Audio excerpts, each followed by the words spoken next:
नमस्कार दोस्तों, आप देख रहे हैं हमारे पीछे काफी अंधेरा है और हमारे साथ है नायब सैनी जी। इस समय कैमरामैन से हम कहें आपको दिखाएं कि इस समय बिल्कुल ओपन जनता के बीच में है, ओपन मंच के साथ नायब सैनी जी जनता का प्रतिनिधित्व करते हैं। कुरुक्षेत्र लोकसभा सीट से ये सांसद हैं और देश की संसद के अंदर बैठते हैं। और जब इलेक्शन है बड़ौदा इलेक्शन का, तो ये समर्थन में आए हैं बीजेपी की, प्रचार करने के लिए, बीजेपी के लिए वोट मांगने के लिए। आइए कुछ जनता के सवाल जनता के प्रतिनिधि के साथ करते हैं। सबसे पहले तो आपका स्वागत है हमारे चैनल पे। नमस्कार। हमारे दर्शकों को राम राम कर दीजिए। राम राम, सभी को राम राम। एक जनता का सवाल है, यह सवाल मेरा भी है। आप विकास के कार्यों को कहां तक देखते हैं बीजेपी के पिछले 6 साल के? देखिए, जो मनोहर लाल जी ने पिछले 6 वर्षों में काम किए हैं, काबिले तारीफ हैं और समान रूप से विकास हुआ है। और उस विकास के अंदर चाहे बड़ौदा से विपक्ष का विधायक था, उसके बावजूद भी मनोहर लाल जी ने, जो जनता ने मुख्यमंत्री जी के समक्ष समस्याएं रखी या योगेश्वर दत्त जी के माध्यम से जो समस्याएं आई हैं, उन समस्याओं का तुरंत समाधान किया। उसका एक उदाहरण भी मैं आपको देता हूं।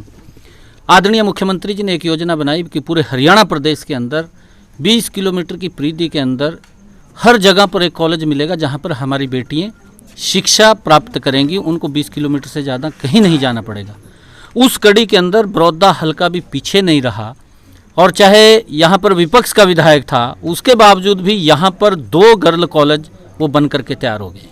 और कहाँ है वो 2 गर्ल्स कॉलेज? जरा ये पब्लिक। एक बड़ौदा में बना है। बड़ौदा में कहाँ से बना है वो? एक भैंसवाल में बना है। बड़ौदा में कौन सा एग्जिस्टिंग कॉलेज अभी रनिंग के अंदर है? बड़ौदा में कहाँ है? रनिंग है। रनिंग है, पक्का है, रनिंग है। चलिए भाई, जो बड़ौदा वाले हैं इस बात ने ध्यान दे लो। भाई तू अपना कैमरा बंद कर ले, वो हमारा कैमरा बतेरा चल रहा है। बाकी अपना दोस्त अपना बंद कर लिया, ठीक है अपना, ठीक है। यो काम की बात है, काम की बात आपने ध्यान ला कर सुना, ये वीडियो ने पाछे देख लियो। सवाल है, आपने सवाल पूछ लियो। हम पब्लिक के बीच में जावा जी। पब्लिक का यो कहना है कि जब तक यहाँ पे एक, ठीक है 6 साल आपकी सरकार है, अभी 6 साल हो गए हैं, लेकिन जैसे पिछली 2 बार से यहाँ से विधायक कांग्रेस का रहा है, तो यहाँ पे पक्षपात हुआ है। लोगों का सीधा आरोप है कि जैसे जब लास्ट टाइम धनखड़ साहब मंत्री थे तो और लोग ग्रांट लेने गए, ये सीधा आरोप है हमारी वीडियो के अंदर। बिल्कुल लोगों ने साफ शब्दों में कहा है कि हमारी वोट तो डालते नहीं, तारे काम किस तरह कर दिया, वोट टाइम पर दो नहीं, ग्रांट मांगन आ जाओ हो। देखिए, ये ऐसा मैं नहीं मानता हूँ। ये पहली बार है कि मनोहर लाल जी ने जिस प्रकार से हर व्यक्ति की बात को सुना है, और सुन करके मैंने जैसे कहा भी है कि अगर जनता की तरफ से कोई मांग गई है, उस मांग को पूरा किया है। और मैं ये बात कहना चाहता हूँ, मैं बड़े विश्वास के साथ ये बात कह रहा हूँ कि ये भेदभाव पहली बार आकर के मनोहर लाल जी ने समाप्त किया है। और मैं एक और बात बताना चाहता हूँ बड़ौदा के लिए। बड़ौदा के लोगों ने बड़े विश्वास के साथ लगातार वोट दिया है। और मैं, अगर बड़ौदा के लोगों ने वोट दिया होता तो पिछली 3 बार लगातार कांग्रेस कैसे आई? 1 मिनट, मैं वही, मेरी बात पूरी सुन लीजिए, फिर अपनी बात रखिए आप उसके अंदर। लोगों ने यहाँ पर, मैं जो पूर्व में यहाँ से मुख्यमंत्री रहे भूपेंद्र सिंह हुड्डा का एक दिन बयान देख रहा था टीवी के ऊपर, वो कह रहे थे कि बड़ौदा मेरा घर है। लोगों ने बड़ा सम्मान किया है उसका भी, उसका घर है। 2 बार यहाँ से वोट दे करके उसको मुख्यमंत्री बनाया प्रदेश का। 2 बार मुख्यमंत्री बनाने के बावजूद भी बड़ौदा हल्के की अनदेखी हुई है। बड़ौदा हल्के का विकास नहीं हो पाया है। अगर मैं अपने घर का भी विकास नहीं कर पाया, अपने क्षेत्र का, जहां से लोगों ने बड़े विश्वास के साथ मुझे वोट दिया है, उस हल्के की भी अनदेखी रही है, तो फिर बड़ी दिक्कत की बात है। मनोहर लाल जी ने यहाँ पर पिछले 6 वर्षों के अंदर जो जनता ने समस्याएं बताई, जिसका मैंने कहा है कि 2 गर्ल कॉलेज भी बनाए, एक यूनिवर्सिटी बनाई यहाँ पर, और IMT की घोषणा की, 2 नेशनल हाईवे बड़ौदा को जोड़ेंगे, जिससे यहाँ के क्षेत्र का बड़ी गति से विकास होगा। मैं अपील भी करना चाहूँगा बड़ौदा के लोगों से कि जिस प्रकार के ये बहरूपी हैं, ये लोग आते हैं और बहरूप धारण करते हैं, विकास के नाम के ऊपर लोगों को गुमराह करते हैं, इधर उधर की बात करते हैं। आज 4 वर्ष का कार्यकाल जो मनोहर लाल जी के नेतृत्व में है, क्योंकि उन्होंने तो वोट दिया था, और वोट दिया था, मनोहर लाल जी मुख्यमंत्री हैं। मैं अपील करना चाहूँगा कि इस विकास की गति को और तेज करें। और यहाँ से योगेश्वर दत्त जी, जो इस मिट्टी के लाल है, जिन्होंने इस बड़ौदा हल्के का सम्मान विश्व के अंदर ऊंचा किया, भारत के तिरंगे का सम्मान बढ़ाया है। और उन्होंने जो यहाँ पर गोल्ड मेडल, जो सिल्वर मेडल ला करके इस क्षेत्र का सम्मान बढ़ाया, क्योंकि पहलवान है, हर दाव पे जानता है, यहाँ के लोगों की आवाज़ को बुलंद तरीके से विधानसभा के अंदर रखेगा। मैं ये अपील भी करना चाहूँगा। नायब जी बिल्कुल, पहलवान जी तो हर दाव पे जानते हैं और आप भी राजनीति के बड़े मजे हुए खिलाड़ी हैं। आप भी हमारे जो क्वेश्चन है उनको घुमा रहे हैं। मैं कह रहा हूं कि योजनाएं यदि लागू हैं, यदि योजनाएं हुई हैं तो वो ऑन पेपर हो रही हैं, ग्राउंड कहाँ है? ये गांव है, अगर ये गांव वाले सारे बैठे हैं, ये गांव वाले कोई झूठ हो तो मुझे बताना। शायद मेरे ध्यान में पिछले 5 साल से, क्योंकि मेरे यह रास्ता, मुझे यह जो गांव कालपा है इसके अंदर से जाके मेरे मामा का घर पड़ता है अगले गांव में, मैं वहां से जाता था तो ये जो गांव की मेन गली है, यहां से लेके जो आगे रोड पड़ता था, पूरा का पूरा टूटा हुआ। लास्ट शायद पिछले 4-5 साल से मैंने इस गाँव के लिए देखा है। इस गाँव की जो मैंने गलियां देखी हैं वो अभी भी विकास की हालत में नहीं थी। आज अचानक कैसे जब कृष्ण हुड्डा जी का निधन हो जाता है और उसके बाद ही आपकी सारी घोषणाएं बड़ौदा विधानसभा के लिए अलग से पूरा एक मैनिफेस्टो आपने बड़ौदा विधानसभा के लिए रख दिया है पूरा। देखिए, मैं आज आपके इस चैनल के माध्यम से मैं ये बताना चाहूँगा बड़ौदा के हलके के लोगों को, आप यहाँ कल्पा में बैठे हैं, मैं भी यहाँ पर जनता के बीच में बैठा हूँ। मैं एक बड़े दावे के साथ कहता हूँ कि सरपंच साहब यहाँ बैठे होंगे। मैं आज लगभग 6-7 गाँव के अंदर गया हूँ। बुटाना गांव के सरपंच ने मुझे ये बताया, उन्होंने ये कहा कि जितना पैसा इन 6 वर्षों के अंदर मनोहर लाल जी की सरकार के अंदर आया, इतना पैसा पिछले 10 वर्षों में कांग्रेस की सरकार में भी नहीं आया था। यहाँ का सरपंच भी होगा, वो भी ये बता देगा कि इन 6 वर्षों के अंदर गांव के विकास के लिए कितना पैसा सरकार ने खर्च किया है यहाँ पर, और पूर्व की सरकारों में कितना पैसा आया। धीरे धीरे करके जो विकास की गति है, हम ये अपील कर रहे हैं कि लोगों से कि इस विकास की गति को और तेज करें, और योगेश्वर दत्त जी को यहाँ कमल का फूल के सामने का बटन दबा करके उस गति को और तेज करें। तो विकास का एक मुद्दा ग्रामीण क्षेत्र, पूरी की पूरी जो बड़ौदा विधानसभा सीट है वो ग्रामीण क्षेत्र से आती है, और इस ग्रामीण क्षेत्र से सबसे बड़ा मुद्दा किसान का है। कहते हैं जीरी का भाव, ये मैं नहीं कहता, ये आंकड़े कहते हैं। ये कोई अकेला कोई किसी पार्टी वाला आरोप नहीं लगा रहा है, यहाँ पे सारे किसान देख रहे हैं। कोई भी आरोप गलत हो तो बीच में टोक सकते हैं, या मुझे कोई आरोप हो तो या कोई क्वेश्चन हो तो आप पूछ सकते हैं। जीरी के भाव, धान के भाव पहले अच्छे रेट जाते थे। पहले लोग कहते हैं, लोगों की कहावत मैंने बहुत लोगों से सुनी है, हुड्डा तेरे राज में जीरी गई जहाज में, और अब जीरी के रेट लोगों के बिकने नहीं आ रहे। एक मिनट में आपको ये बात बताना चाहता हूँ। जो एमएसपी नरेंद्र मोदी ने किसान को दिया है, और जो फसल एमएसपी के ऊपर खरीदी, सर सवाल पूरा नहीं हुआ मेरा। अगर आप एक मिनट मेरी बात सुन लीजिए, आप मेरी बात सुन लीजिए। आप अपनी कहनी है, नहीं अपनी कहनी आप कहिए। नहीं एमएसपी का, नहीं आपने अपनी बात कहनी है तो आप अपनी कहिए। नहीं एमएसपी का आप अपनी सुनाने आए या मेरी सुनने आए? आप बताइए, आप मेरी सुनने आए या अपनी सुनाने आए? मैं जनता के सवाल लेके, मैं जनता का ही जवाब दे रहा हूँ, मैं जनता की बात का जवाब दे रहा हूँ। आप मेरी बात को सुनिए, बताइए। आप अपनी बात तो नहीं कहने आए? नहीं बताइए। हाँ मेरी बात सुनिए, बताइए। जो एमएसपी के ऊपर जो फसल एमएसपी का रेट तय किया है, अगर किसी किसान का एमएसपी से कम खरीदा है उसके खिलाफ कार्रवाई हो जाएगी। आप एक भी लाके हमें बताइए। जो नरेंद्र मोदी जी ने ये 3 कानून लेकर के आए हैं, ये किसान की मजबूती में लेकर के आए हैं। कांग्रेस ने किसान को कमजोर करने का काम किया। कांग्रेस की हालात है, थूक भी दो चाट भी लो अपने आप, ये कांग्रेस की हालात है। और कांग्रेस ने जिस प्रकार का झूठ बोला है, झूठ बोल करके कि एमएसपी खत्म हो जाएगा, मंडी खत्म हो जाएगी, अरे देश को कमजोर कर रहे हैं। किसान इतना बड़ा वर्ग है, किसान 70% लोग देश के अंदर किसान है। क्या किसान का एमएसपी खत्म हो जाएगा? क्या मंडी खत्म हो जाएगी? किस प्रकार का झूठ बोलते हैं, किस प्रकार से गुमराह कर रहे हैं किसानों को। अरे इसके ऊपर सोचना चाहिए, विचार करना चाहिए। यदि अनपढ़ किसान की बात करते हैं तो चलो उसको गुमराह किया जा सकता है। जैसा मैंने एनालिसिस किया इस किसान एक्ट का, यदि ऐसी ही कोई गुंजाइश थी तो पंजाब सरकार को अलग से विधेयक लाके एमएसपी की गारंटी का जो कानून, जो कांग्रेस भी कह रही है, वो कह रही है कि आपने गारंटी क्यों नहीं लिखी, आपने लिख दिया कि ये एमएसपी है, लेकिन उसकी गारंटी कहाँ। पंजाब सरकार को इन तीनों विधेयकों के अगेंस्ट में अभी 2 दिन पहले ही कानून अलग से लाना पड़ा कि अगर कोई एमएसपी से नीचे खरीदेगा तो उसको 3 साल की सजा होगी। क्या ये सेंट्रल गवर्नमेंट के कानून में नहीं हो सकता था? देखिए, ये पंजाब सरकार ने किसान को फंसाने का काम किया है, उसको और उलझाने का काम किया है, किसान को और कमज़ोर करने का काम पंजाब सरकार ने किया है। पंजाब सरकार ने जो विधेयक लेकर के आए हैं, जो एक्ट उन्होंने बनाया है, जो उन्होंने ये लाइन लिखी है भी, जो एमएसपी से कम दाम के ऊपर खरीदेगा। राहुल गांधी जी पंजाब के अंदर गए, राहुल गांधी जी हरियाणा के अंदर आए। मैं राहुल गांधी को ये कहना चाहूँगा कि वो किसान को गुमराह मत करे, वो ये शब्द ना लिखे उस एक्ट के अंदर भी अगर कोई एमएसपी से कम खरीदेगा उसको 3 साल की सजा होगी। ये तो किसान को फंसा दिया। उसके अंदर ये लिखना चाहिए कैप्टन अमरिंदर को, जो पंजाब के मुख्यमंत्री हैं, कि अगर कोई एमएसपी से कम खरीदेगा तो पंजाब सरकार उसको एमएसपी का भाव देगी, पंजाब सरकार खरीदेगी एमएसपी के ऊपर, ना कि कोई व्यक्ति। व्यक्ति को अगर 100 रुपये कहीं कम मिलता है तो क्यों खरीदने जाएगा? उन्हें तो किसान को बांध दिया, उसके तो फसल ही नहीं कोई खरीदने आएगा। एमएसपी को खत्म नहीं किसी ने किया। केंद्र सरकार एमएसपी दे रही है, एमएसपी उसकी फसल का दे रही है, उसकी फसल का एमएसपी दे रही है, उससे कम कोई नहीं बिक रहा है किसी का।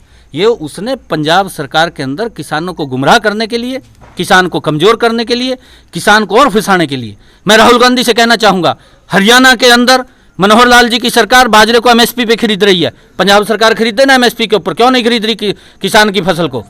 किसान की दाल हरियाणा के अंदर एमएसपी पे खरीदी जा रही है, किसान की सरसों हरियाणा में एमएसपी पे खरीदी जा रही है, पंजाब में क्यों नहीं खरीद रहे हैं? खरीदे ना, वो लिख के दे ना। वो क्यों किसानों को गुमराह कर रहे हैं? क्यों किसान को कमजोर कर रहे हैं? क्यों किसान को फंसाने का काम कर रहे हैं? ये बात उनको समझनी चाहिए, राहुल गांधी को भी समझनी चाहिए। यदि किसान की बात करते हैं, एक पुराने टाइम से स्वामीनाथन आयोग का जिक्र आता है। ये आप भी जानते हैं, मैं भी जानता हूं, जो कभी सरकारी नौकरी पे 20-30 रुपए सरकारी नौकरी पे लगा करता था, किसी विधायक किसी सांसद की जो सैलरी हुआ करती थी, उसके बाद उनकी जो एक्स्ट्रा पे है वो बढ़ गई है। लेकिन किसान की आज हालत, किसान के जो रेट थे एमएसपी की, अगर हम बात भी करते हैं, हम करते हैं कि किस सबसे सशक्त, क्योंकि हमारा कृषि प्रधान देश है, 67% से ज़्यादा हमारी जो इकोनॉमी है वो कृषि के ऊपर चलती है। उसके बावजूद भी हमारी फसलों के दाम आज तक इतने, आज़ादी के 70 साल बाद भी, 6 साल तो इस सरकार को भी हो गए हैं, उसके बाद भी, जहां हम इलेक्शंस में जब लास्ट टाइम आए थे, मोदी जी खुद आए कि हम किसान की आय को दोगुना करेंगे। दोगुना करने के बहुत सारे प्रयास उन कागजों में हुए हैं। सोइल टेस्टिंग की बात हुई है, ये मैं गारंटी से कह सकता हूं। यहाँ किस किस लोगों की सोइल टेस्टिंग हुई है? यहाँ पे जमीन की, मिट्टी की जांच किस किस की हुई है? किसी की नहीं हुई। बीमा कितने लोगों को मिला? एक आध को मिला, एक आध को नहीं मिला। ये जनता के सवाल है, मैं नहीं कह रहा हूं। इसलिए पूछ रहा हूं क्योंकि अगर मुआवजे की बात है, जमीन की बात है, सारी चीजों की बात है, हरियाणा में एग्रीकल्चर के लिए पिछले काफी टाइम से लोगों के पैसे भरवाए गए हैं, बिजली कनेक्शन देने के लिए, ट्यूबवेल कनेक्शन देने के लिए, लेकिन अभी तक ऑन ग्राउंड हुए नहीं है। कितने लोगों को मिले हैं जी? कितने लोगों ने भरे थे इस चीज के लिए? बिजली के वो ट्यूबवेल मिल गए, चलो इस गांव में मिल गए। किसान की जो आय है, जो परसेंटेज वाइज अगर मैं करता हूं, कोई एक सरकारी टीचर भी लगता था, उसकी कितनी आज पहुंच गई है, और आज किसान आज भी उसी हालत के आसपास है। पत्रकार महोदय, मेरी बात सुन लीजिए। आप एक एक क्वेश्चन आप पूछिए, या तो आप अपनी पूरी बात कह लीजिए। आपने 3-4 क्वेश्चन इसमें खड़े कर दिए। आपने एक क्वेश्चन किया कि सॉइल टेस्टिंग कितनी हुई। सॉइल टेस्टिंग हमारी लेबोरेटरी बनी हुई है, कृषि अधिकारियों को निर्देश हैं कि वो किसान की सॉइल टेस्टिंग करे, जा कर के किसान स्वयं अपने खेत की मिट्टी को चेक कराए कि उसमें कितना बीज दवाई गिरनी है, कितना खाद गिरना है। उसकी जैसे हमारे शरीर की हेल्थ है, ऐसी हमारी खेत की हेल्थ है। उस हेल्थ के बारे में हम किसान को भी जागरूक कर रहे हैं, किसान को बता भी रहे हैं, हमारे अधिकारी भी आ रहे हैं, अधिकारी आकर के बताते हैं। दूसरा, आपने फसल बीमा की बात की है। अगर किसी किसान की फसल का खराबा हुआ है, उसका खराबा भी मनोहर लाल की सरकार ने दिया है। अगर किसी का हुआ है, अगर किसी का नहीं हुआ तो ऐसे थोड़ी किसी के घर में जाकर के दे देंगे। नहीं, अगर किसी का खराबा हुआ तभी दिया है ना। अगर किसी का खराबा नहीं हुआ कैसे दे देंगे उसको?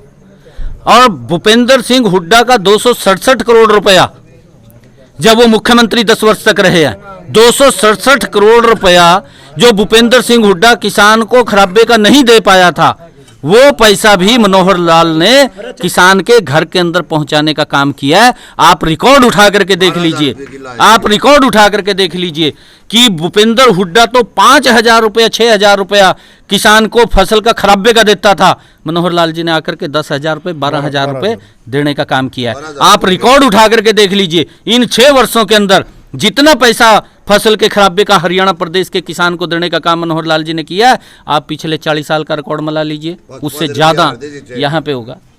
आप ये देख लीजिए। मैं इस बात को अच्छे से समझता हूँ कि जो मेरे सवाल हैं, बिजली के कनेक्शन की आपने बात करी है, बिजली के कनेक्शन के अंदर क्योंकि सरकार उसकी तरफ भी ध्यान कर रही है, आज तक किसी सरकार ने ध्यान नहीं किया। प्रधानमंत्री जी ने इस बात की चिंता की है कि हमने जल को बचाना है। लगातार हमारा जो जल है वो नीचे जा रहा है, और ये आज नहीं है, जल्दी ही हमारी पीढ़ियों के सामने गंभीर समस्या आने वाली है पानी को लेकर के। पानी को लेकर के अलग से जल शक्ति मंत्रालय नरेंद्र मोदी ने बनाया, 15,000 करोड़ रुपए का पैकेज दिया, और उसके ऊपर पूरे देश के अंदर काम चल रहा है। कहीं तालाब बन रहे हैं, पॉन्ड्स बन रहे हैं, कहीं डैम बन रहे हैं, और कहीं पर रिचार्जिंग के होल्स बन रहे हैं। उसको लेकर के लगातार काम हो रहा है ताकि इस पानी को सुरक्षित किया जा सके, बचाया जा सके, आने वाली पीढ़ियां हमारी सुरक्षित रहें। और उसको लेकर के जहां से डार्क जोन की स्थिति आई है, आज तक किसी सरकार ने नहीं सोचा। अगर पूर्व की सरकारें जो 55 साल तक इस देश को प्रशासन करती रही, अगर वो इसके बारे में चिंता करती, शायद आज ये समस्या गंभीर पैदा न होती जो आज पैदा हुई है। और उसको लेकर के जिसने भी, क्योंकि ऑनलाइन सिस्टम ये किया है, जितने कनेक्शन 2014 से लेकर के 2020 मनोहर लाल जी ने दिए हैं, उनकी सरकार के भी, उनके तो जब 2014 में सरकार बदली है, मेरे ख्याल से 2001 के कनेक्शन जारी हो रहे थे, और मनोहर लाल जी ने आकर के आज 2015-16 के भी कनेक्शन चालू कर दिए, जितने कनेक्शन थे सब जारी कर दिए। जिन लोगों ने पोर्टल खोला, ऑनलाइन अप्लाई किया फर्स्ट फेज के अंदर, उन सबको कनेक्शन जारी कर दिए। दोबारा फिर पोर्टल खुलेगा, दोबारा जितने लोग अप्लाई करेंगे तो उनको भी दे देंगे, किसी को कोई दिक्कत किसान को नहीं है। मेरा जो सवाल था उस सवाल का शायद मुझे अभी उत्तर नहीं मिल पाया, मैं सवाल दोबारा दोहरा देता हूं। सवाल ये है कि अगर एक सरकारी नौकरी वाला था, नहीं सरकार, ये मेरे सवाल का जवाब है, ये हम कभी से देखते आ रहे हैं। आप ये मैं अगर लेके आया हूं, किसान की अगर आमदनी दुगनी की बात थी तो सरकार में अगर कोई सरकारी नौकरी कभी पुराने जमाने में लगा होगा, अभी हमें काफी सारे जो लोग मिलते हैं, कोई 30 रुपए में, कोई 50 रुपए में सरकारी नौकरी कभी लगा था मंथली तनख्वाह के ऊपर। उन लोगों की तनख्वाहें तो आज 60-70 हजार, अगर आज के टाइम पे वो नौकरी लगे तो इतनी पहुंच गई है। लेकिन किसान की जो अनाज की कीमत थी, किसान पैदा करता है, भगवान भरोसे रहता है, अभी 50 बीमारियां आती हैं, उन बीमारियों के बाद भी अगर वो लेके जाता है, अगर गेहूं का भी देखें रेट, धान का भी रेट देखें, अंडर 2,000-2,500, कितना कहाँ मिलता है? कैसे किसान की आय दुगनी होती है? आप 2014 से पहले जो कांग्रेस की सरकार रही है, जब भी किसान का एमएसपी बढ़ना था, उसकी फसल का रेट देते थे, 2 रुपये देते थे, 5 रुपये देते थे, लास्ट 10 रुपये उन्होंने दिया। इस रेशो के अंदर वो किसान की फसल का रेट बढ़ाते थे। 2014 के बाद 2020 नरेंद्र मोदी जी के नेतृत्व में 100 रुपये बढ़ा, कई फसलों के तो दुगने रेट वो हुए, डबल रेट किए, 50 रुपये बढ़ा, 80 रुपये बढ़ा, इससे कम कोई किसी भी किसान की फसल का रेट नहीं बढ़ा।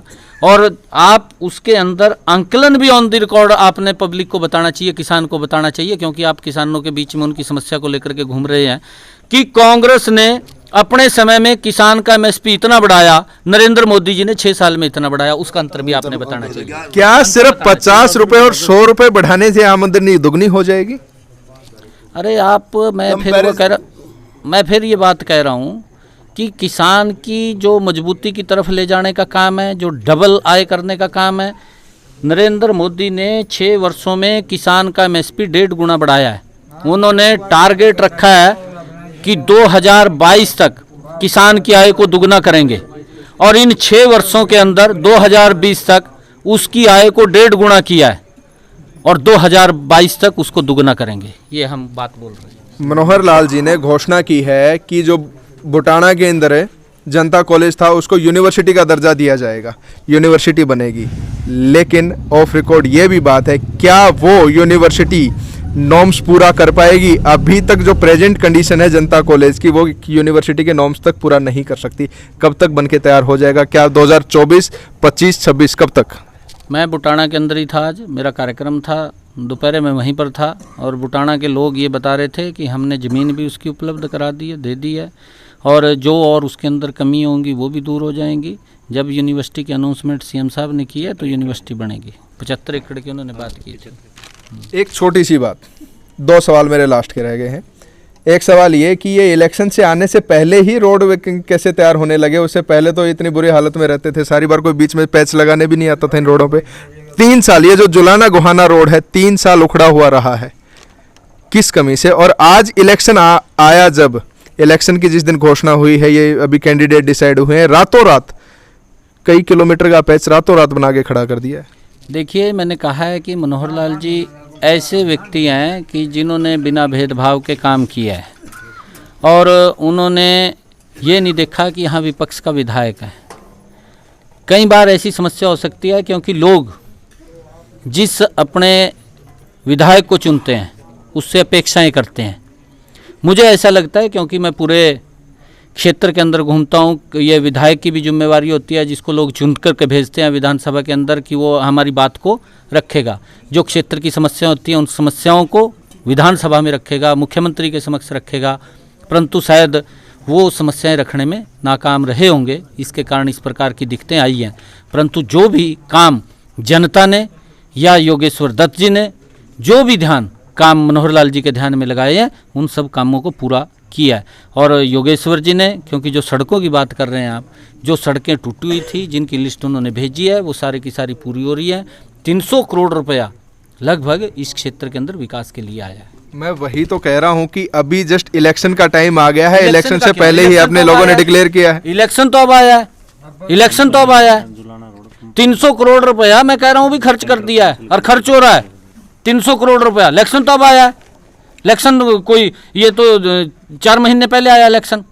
तो ये काफी हद ये तक 4 जो महीने काम पहले दिख रहे इलेक्शन है। हैं, खासकर रोडों के विषय में या गलियों के विषय में देखें तो ये पीछे अभी से ही दिखाई दे रहे हैं। कोई टेक्निकल कहीं पर कोई दिक्कत हो सकती है, अदरवाइज मनोहर लाल जी ने समान रूप से काम किया है। मैंने कहा है कि 300 करोड़ रुपया खर्च करने के लिए भी समय लगता है।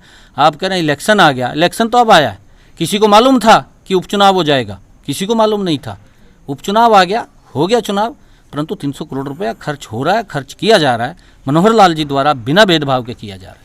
एक आखिरी सवाल है मेरा, अगर बीजेपी ने यहाँ पे अच्छे खासे विकास के काम किए हैं जो ऑन ग्राउंड दिखते भी हैं, तो आपको कुरुक्षेत्र से यहाँ तक उन कामों को गिनाने के लिए पब्लिक के बीच में क्यों आना पड़ा? बिल्कुल, ये तो क्योंकि भारतीय जनता पार्टी का ये इस प्रकार का एजेंडा रहा है कि जो भी चुनाव होता है उसको गंभीरता से लेते हैं। चाहे मेंबर पंचायत का हम चुनाव लड़ें उसको भी गंभीरता से लड़ते हैं, सरपंच का चुनाव उसको भी गंभीरता से लड़ते हैं। कोई भी चुनाव होता है उसको गंभीरता से पार्टी लेती है। और उसके अंदर क्योंकि हमारी जिम्मेवारी है कि हमने जो काम किए हैं उन कामों को अवगत कराना, कि हमारी सरकार ये काम कर रही है, उनके बारे में बताना। क्योंकि विपक्ष भी है, विपक्ष अपनी बात रखता है। जिस प्रकार से अभी विपक्ष ने किसानों के बीच में आकर के इस कोरोना जैसे संकट के अंदर आकर के बोल दिया राहुल गांधी ने और उनके नेताओं ने कि भाई एमएसपी खत्म हो रहा है, किसान का मंडी खत्म हो रही है, झूठ बोल दिया, किसान गुमराह हो गया। किसान गुमराह हुआ तो दिक्कत आई है। हमारी भी जिम्मेवारी बनती है कि हमारा दूसरा पक्ष है, पक्ष और विपक्ष होता है, हमने भी अपनी बात रखनी है। हमारी जिम्मेवारी है, हम गांव के बीच में बैठे हैं, लोगों के बीच में, और लोग सुन रहे हैं। मैं हर गांव के अंदर जा रहा हूं, लगभग 8-10 गांव डेली निकाल रहा हूं। लोग आज मन बना चुके हैं कि योगेश्वर दत्त जी को भारी बहुमत से जिता करके विधानसभा में भेजेंगे, और जो ये 4 साल शेष बचे हैं, इस 4 सालों के अंदर बड़ौदा के विकास को और गति देंगे। धन्यवाद। मेरा एक सवाल आपसे है। हाँ जी बोलिए। मैं श्यामलाल जांगड़ा हूँ, ओबीसी मोर्चे का प्रदेश उपाध्यक्ष। जो भी कांग्रेस के नेता हैं बड़े, उनसे एक सवाल आप जरूर पूछिए कि पंजाब सरकार सुप्रीम कोर्ट से बड़ी तो नहीं है? नहीं है। अगर वो एक फरमान जारी कर दे विधानसभा में कि हम एसवाइएल का पानी हरियाणा में नहीं देंगे किसान को, वहाँ सरकार है। राहुल जी आदेश करें, सुरजेवाला जी आदेश करें, भूपेंद्र सिंह हुड्डा आदेश करें, हमारा पानी दें। SYL का मुद्दा पिछले 6 साल से अगर आपने छेड़ ही दिया है तो 6 साल से कहां तक समाधान निकला इस चीज का? जब भी आए ना उनसे उनसे पूछना चाहिए आपने। उनसे पूछना चाहिए। जरूर। पूछिए राहुल गांधी। मैं तो ये यात्रा लेकर के रामचंद्र जा जी से सकते भी हैं मैंने तो- सवाल पूछा था, SYL का मुद्दा आप लोगों ने कहां तक लेके गए हैं, लेकिन हम थोड़ी सही लेके नहीं गए। मिला। चलो, ठीक है। नायब जी बहुत बहुत धन्यवाद आपका। बाकी ये जनता है, बहुत बहुत धन्यवाद। आईना है, जिस दिन इलेक्शन का रिजल्ट आएगा उस दिन जो विकास कार्यों की गति है उस दिन सबके सामने आएगी, और उम्मीद है कि जब ये इलेक्शन खत्म हो उसके बाद जो विकास कार्य है वो इसी गति से आप जैसा बता रहे हैं चलते रहे और जनता का भला होता रहे। मैं पंकज शिवम के साथ, आप हमारे साथ देख रहे थे नायब सैनी जी जनता के बीच में बैठे, जनता के बीच में बैठ के ही जो सवाल हो सकते थे जनता के, जो हमारे पास हो सकते थे, कुछ जनता ने पूछे, उनके जवाब नायब जी ने दिए हैं। आप देखते रहें, आपकी क्या राय है हमें कमेंट करके जरूर बताएं। मैं पंकज शिवम के साथ।